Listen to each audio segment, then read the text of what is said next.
solamente es colinérgica en la médula, ¿verdad? Porque si no tiene cambio, la neurona sigue siendo preganglionar y la preganglionar es colinérgica. Ok, así. Volvemos a otra vez. Parasimpático, lo rosadito, ¿verdad? Preganglionar, larga o corta. Larga. ¿Qué llega aquí? Una sinapsis colinérgica. La postganglionar, corta, ¿verdad? ¿Dónde llega el órgano? También colinérgica. La simpática. La preganglionar, corta. La postganglionar, larga. Llega en la sinapsis es, el órgano es adrenérgica y el ganglio es colinérgica.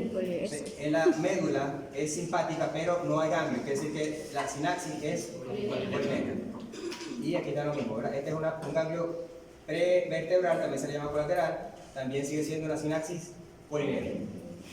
Y en el sacro también es parasimpático. Ok, entonces tenemos, hasta donde que he dicho hasta ahorita, que el simpático es acelerador y el parasimpático es retardador. Así. Entonces, ¿qué hace que la acción ocurra? Que sea retardador o que sea estimulador. ¿Quién hace esa acción? Es el receptor. Aquí tenemos una neurona y aquí tenemos la siguiente célula. Aquí estaría la sinapsis, ¿no? La sinapsis química. Este asterisco sería, aquí está un asterisco, pero eso no tiene que ver con el otro.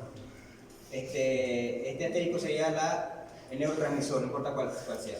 O sea, aquí está la neurona, ella se libera en el espacio sináptico y ella al unirse al receptor, la célula siguiente hace la acción. Pero si el receptor está vacío, la célula no tiene la acción.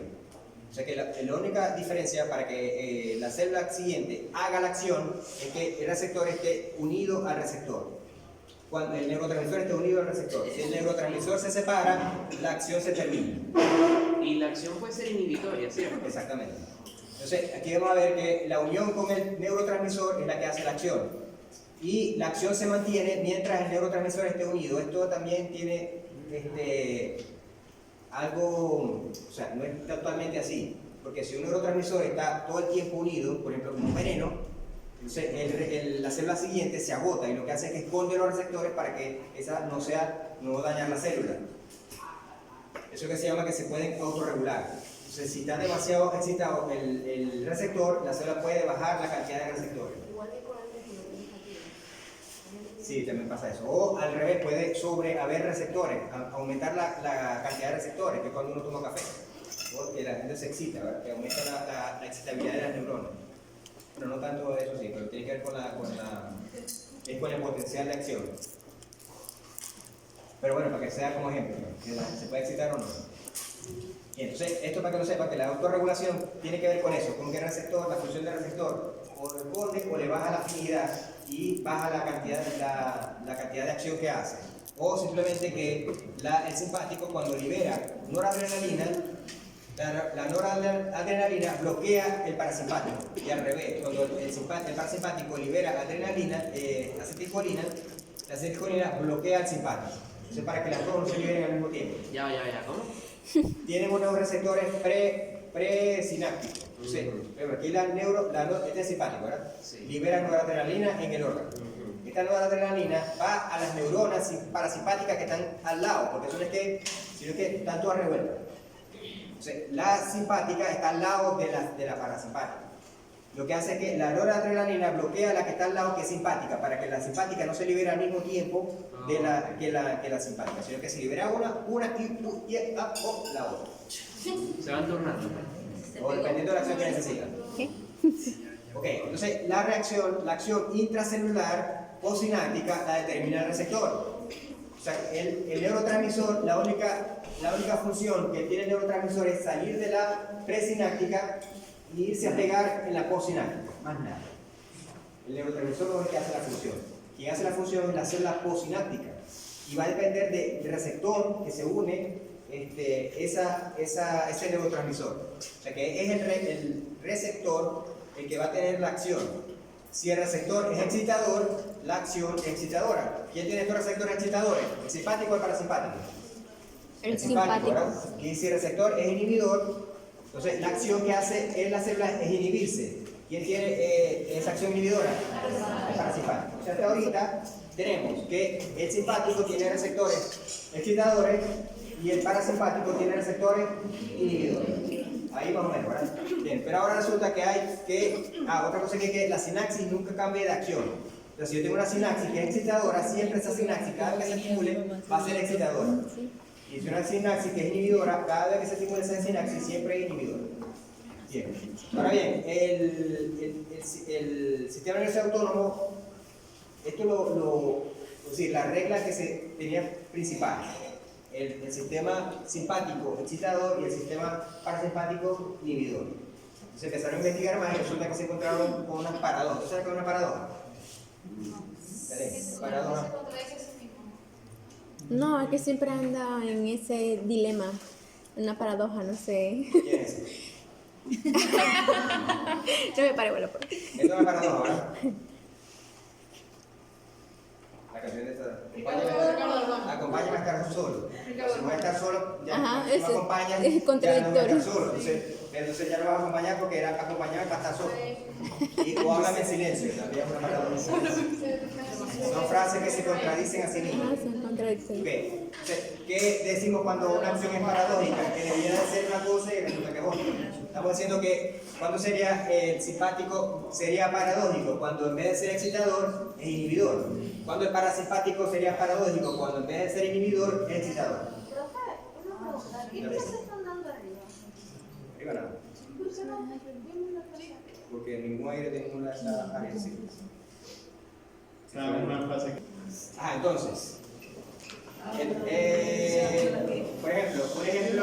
un ejemplo de una acción simpática normal, que el simpático sería excitador en el músculo cardíaco, porque lo acelera.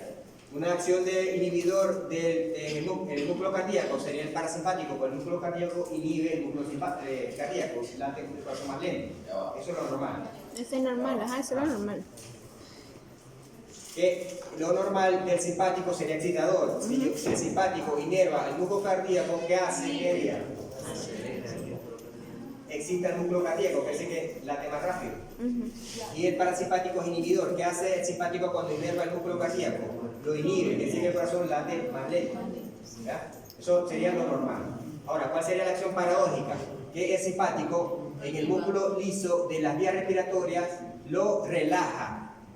O sea que la acción del simpático, en vez de que el pulmón contraiga, ¿verdad?, excita el músculo liso para contraer, hace lo contrario, relaja el músculo liso. Por lo tanto, a las vías aéreas aumenta la capacidad de entrar aire, porque dilata los bronquios. Y el parasimpático, que uno diría, no, el parasimpático relaja el músculo liso, ¿verdad? Quiere decir que el parasimpático sería el que abre las vías pulmonares, es al revés.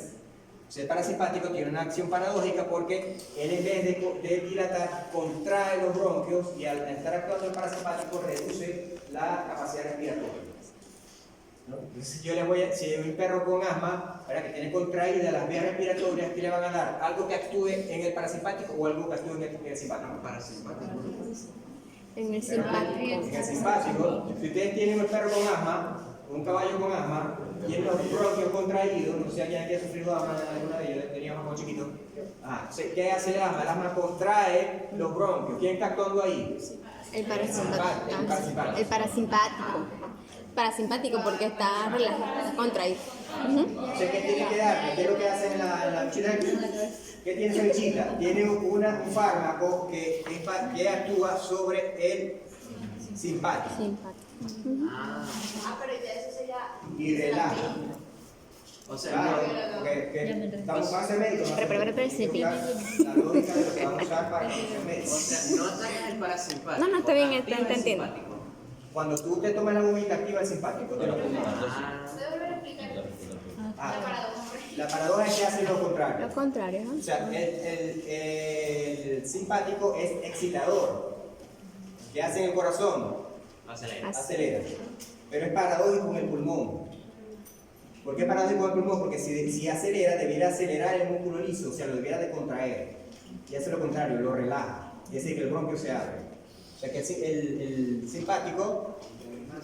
el simpático aquí es paradójico. Lo contrario. Hace lo contrario que uno pensaría que debe hacer. Por ejemplo, y el parasimpático hace lo contrario. Si en el músculo liso el excitador, uno piensa, no, perdón, el parasimpático es inhibidor, uno piensa, no, cuando actúa el parasimpático en los pulmones, debería de relajar el músculo, ¿verdad? No, hacerlo paradójico, hace lo contrario. El parasimpático contrae el músculo liso. Por eso que la acción es paradójica, hace lo contrario. Esas son son cosas muy puntuales de las acciones paradójicas. Lo general es que uno excite y el otro inhibe. Pero hay que tener en cuenta de que esas cosas, por ejemplo, son situaciones en las cuales ustedes van a intervenir médicamente con una gran almohada. Así. Son ocasiones en las que se presenta. Entonces aquí vemos un receptor que sea inhibidor. Aquí tiene el receptor, el neurotransmisor está unido, y cuando el neurotransmisor se une, hay un efecto inhibitorio. Y cuando el neurotransmisor, no es que la neurona no hace nada, se inhibe. No hace nada cuando no quiere, pero si recibe, se inhibe. En cambio aquí está activándose. Entonces en la acción es excitatoria. ¿Eso es el efecto de la paradoja? ¿Puede salir? No, vamos a ver que hay un poco, pero no son tantos tampoco. Yo porque están... Sí. El efecto no recíproco es cuando la parte negativa no hace falta que haya un neurotransmisor negativo. Simplemente la ausencia del positivo hace la acción negativa. O sea, en este caso, una sola de las dos divisiones, simpático o parasimpático, va a actuar y la otra no actúa. Y el hecho de no estar es cuando se inhibe. En el anterior tenía que haber el neurotransmisor aquí para que se inhibiera, ¿cierto?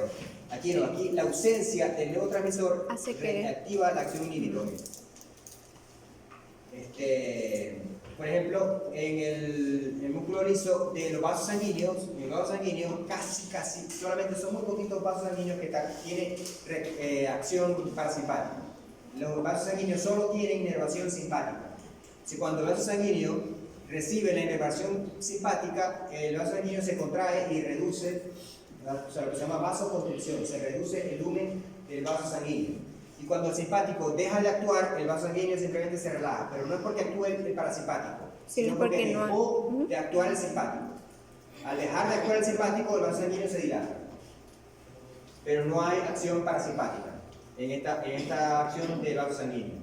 Hay unos vasos sanguíneos como que van a leer, lo que les gusta leer, van a encontrar que algunos vasos sanguíneos sí tienen inervación parasimpática y lo que hace es dilatar. Pero el vaso sanguíneo generalmente se dilata solo sin que el parasimpático lo haga. Entonces tenemos el otro efecto. Primero el efecto paradójico.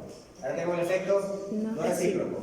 ¿Cuándo es no recíproco? Cuando no hay, solamente actúa uno de los dos sistemas y no hay reciprocidad del otro. Otro tipo de acción, cuando ambos son excitatorios. Cuando ambos sistemas son excitatorios. Entonces estamos diciendo que la función normal del simpático es ser excitatorio, pero hay ocasiones donde el parasimpático también es excitatorio. Los dos hacen acción excitatoria. Entonces el caso es, por ejemplo, el músculo radial de la pupila y el músculo esfínter de la pupila. ¿Verdad? Ustedes ven que ustedes tienen una dilatación de la pupila necesaria para la cantidad de luz que tenemos en este salón. Ustedes salen y se encandilan. ¿Por qué se encandila? Porque la pupila está demasiado abierta y le entra demasiada luz. Inmediatamente, ¿qué hace el cerebro? Hay demasiada luz contra la pupila. ¿Ya? Y baja, la pupila está en la pupila, ¿verdad? Sí. Entonces, ¿quién controla eso?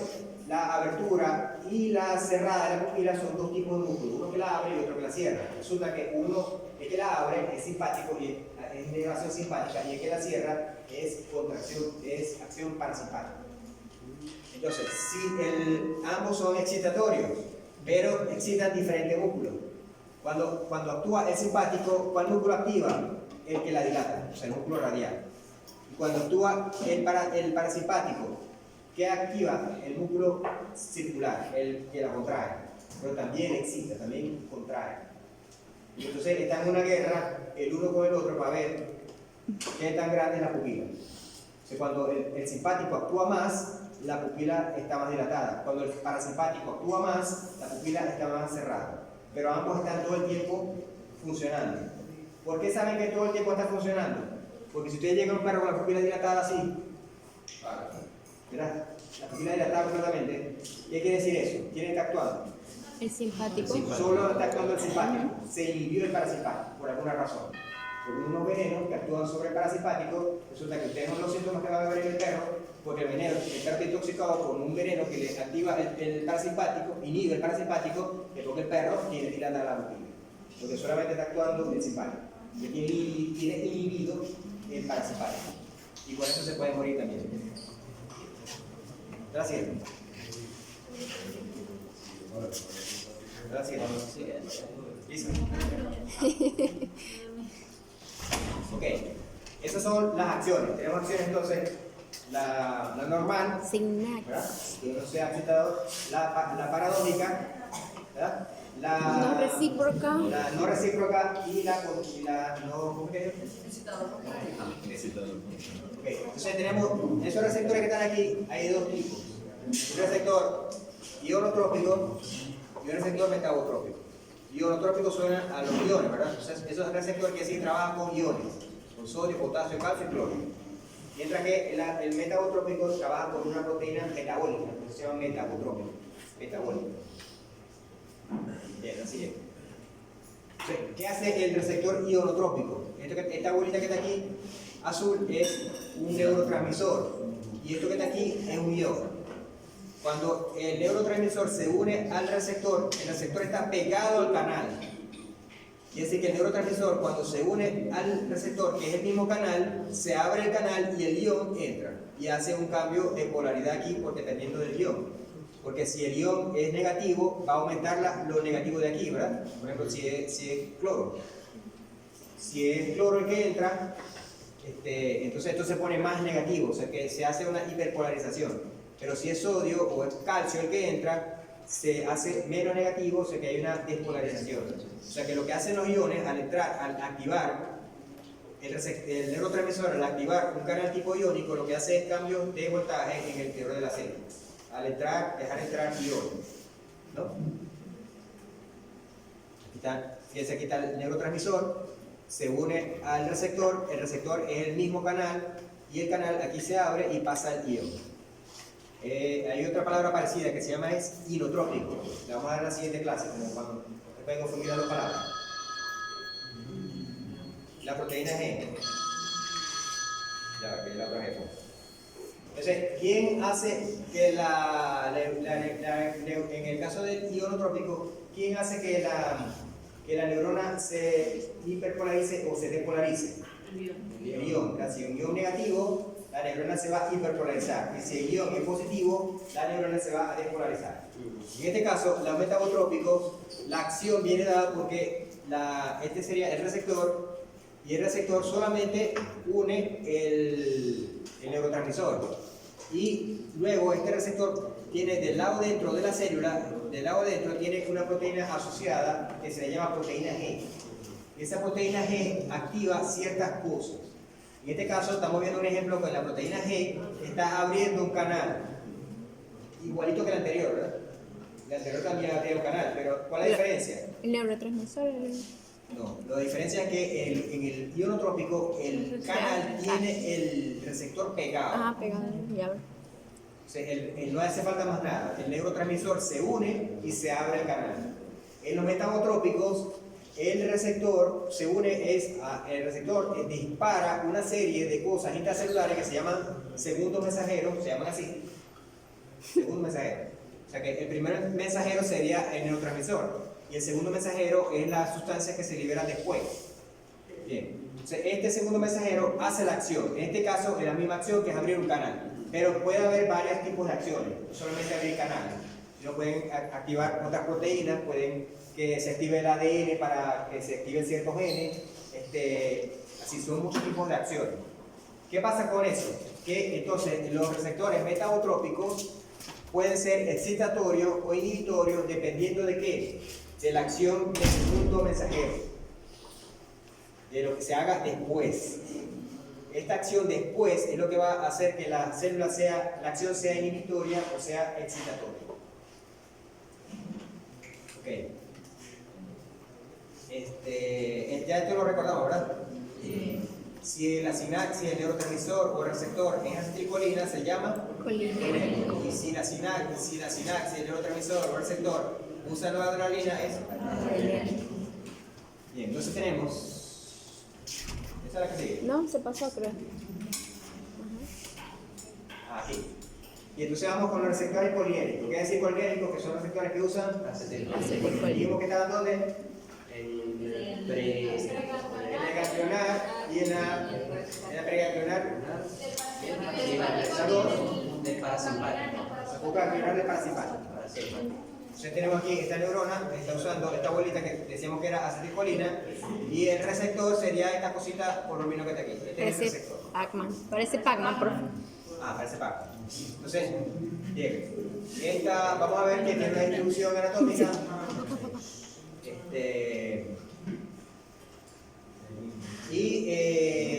Las respuestas celulares según el mecanismo de sinapsis. Y el nombre del receptor, estos receptores tienen nombrecitos dependiendo de una sustancia que vamos a ver. Entonces, dale la siguiente. Entonces, tenemos el primer tipo, digamos que entonces, en los polinéricos hay dos tipos. Uno que se llama nicotínicos, por eso, por la nicotina del cigarro. Y otro que se llama muscarínico. Muscarínico, como mosca. Como mosca. Como una mosca, pero se llama mosca. Ok. Entonces, el receptor nicotínico es una acción ionotrópica de sodio. Si es sodio, ¿qué va a hacer la neurona? ¿Se va a repolarizar o se va a despolarizar o se va a hiperpolarizar? Usarlo. Usarlo. Usarlo. Usarlo. Ajá. Si es sodio, Dormido, ¿no? pues se va a la acción es ionotrópica. ¿Qué quiere decir acción ionotrópica? Que es y el ion que se usa es sodio. ¿Qué va a hacer la neurona? ¿Se va a hiperpolarizar o se va a despolarizar? Se va a despolarizar porque va a entrar un ion positivo. Okay. Siempre son excitatorios, es decir, que los nicotínicos son ionotrópicos excitatorios porque despolarizan. Y el curare es el antagonista. ¿Qué quiere decir el antagonista? Que bloquea la acción del nicotínico. Si bloquea, quiere decir que la acetilcolina va a llegar y no va a tener dónde actuar porque está bloqueado por el curare. El curare es un veneno que está en algunas plantas y los indios mojan la flecha, la punta de la flecha con eso y usan una cerbatana, la flecha no, los dardos, usan una cerbatana para soplar y entonces el mono cuando le llega la flecha, el curare bloquea todos los receptores nicotínicos y el mono cae playado envenenado, pero de una vez. Y entonces así agarra el monito y ya cuando lo cocinan ya ese curare se elimina y ya se puede comer. Entonces, ¿dónde están esos ganglios nicotínicos? Están en los ganglios y están en los músculos. Es un solo tipo. En el sistema autónomo, aquí hay un tipo y aquí hay otro tipo, pero como estamos hablando de autónomos, solamente vamos a hablar de un solo tipo. Entonces, ¿dónde están esos receptores nicotínicos? Nicotínicos. Están en el ganglio. O sea que tanto, decíamos que el ganglio era polinérico, ¿verdad? Bueno, es polinérico, pero además es nicotínico. Entonces en el ganglio es polinérico nicotínico. Que si vemos aquí, donde era parasimpático, decíamos que aquí también era colinérico, ¿verdad? Pero ahí no es nicotínico. Es nicotínico, no es nicotínico. Nicotínico solamente es el de los ganglios. El que sigue, entonces sí, es muscarínico, de la siguiente. Entonces, el receptor muscarínico se llama así porque el antagonista es el veneno de un hongo que se llama el hongo mosca. Este de aquí. No lo vean porque se lo comen y va a bloquear los receptores muscarínicos. Entonces, estos receptores muscarínicos, decíamos que los nicotínicos tienen una acción ionotrópica, positiva. Siempre son excitatorios. En cambio, estos muscarínicos, la acción es metabotrópica, ya dijimos que la proteína G puede ser excitatoria o inhibitoria dependiendo de lo que haga después. Entonces, quiere decir que estos receptores muscarínicos pueden ser inhibitorios o pueden ser excitatorios. Y están en la sinapsis terminal parasimpática con el asterisco. Con este asterisco ya dijimos que es la glándula sudorípara, ¿verdad? O sea, ya no sería parasimpático, sino que sería simpático. Y la atropina es el antagonista. ¿Qué quiere decir eso? Que si yo me tomo el veneno del hongo, si me ponen atropina, me puedo salvar. Es el antiguo. Y para muchos venenos. Porque muchos venenos actúan sobre este receptor muscarínico. Entonces, el receptor muscarínico está en el parasimpático, la neurona postganglionar, solamente aquí.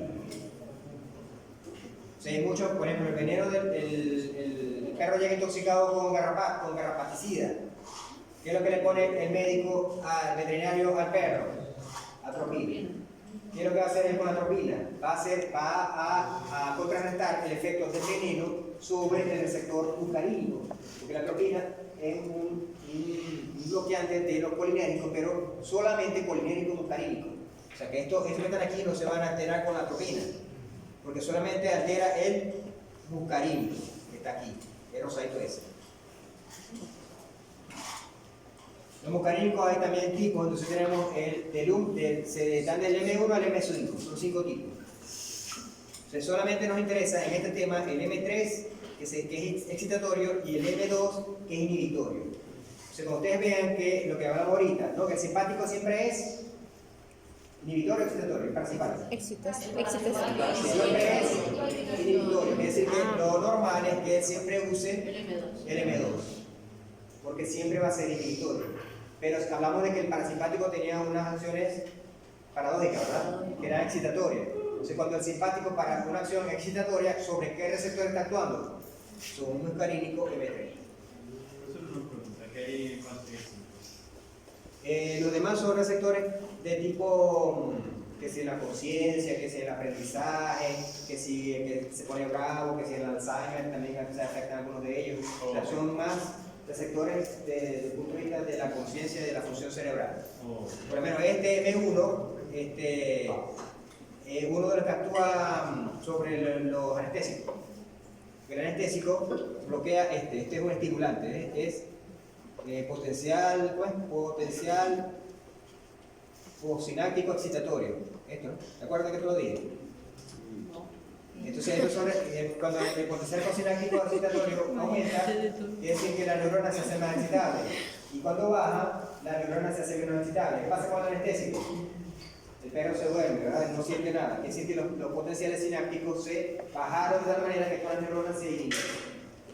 En este caso, el M3 decíamos que es excitatorio y el M2, si yo digo el parasimpático excita algo, ya sabemos que está actuando sobre el M3. O el parasimpático inhibe algo, ya sabemos que está actuando sobre el M2. ¿Eso qué es? Entonces, el parasimpático, vamos a repasar otra vez interés instrumental. Aquí dice que el ganglio está cerca del órgano. Cerca. ¿Verdadero o falso? ¿Verdad? El parasimpático, el ganglio está cerca del órgano, que te quita el órgano y aquí está el ganglio. ¿Qué más dice? Las fibras ganglionares son más cortas, o ganglionares son más cortas en longitud. ¿Verdadero o falso? Verdadero. La acetilcolina actúa como neuromediador en tanto el ganglio como en la sinapsis. ¿Verdadero o falso? Verdadero. Está la acetilcolina y acetilcolina. Y el receptor nicotínico está presente en el ganglio y el muscarínico está presente en la postsináptica. Verdadero, ¿verdad? Esto son preguntas de examen. A veces se las pongo verdaderas, a veces se las pongo falsas. Aquí están todas verdaderas, pero a veces Ponen por lo más verdadero, por lo más por quitarle una palabrita ya la hago falsa. ¿Ya? Entonces, yo volteo, por ejemplo, esto para acá, esto para allá, Tienes ya la hago razón, falsa. lo dijo Daniel. Así es. Vamos a ver cómo es. Los adrenérgicos, vamos con los adrenérgicos. ¿Dónde están los adrenérgicos?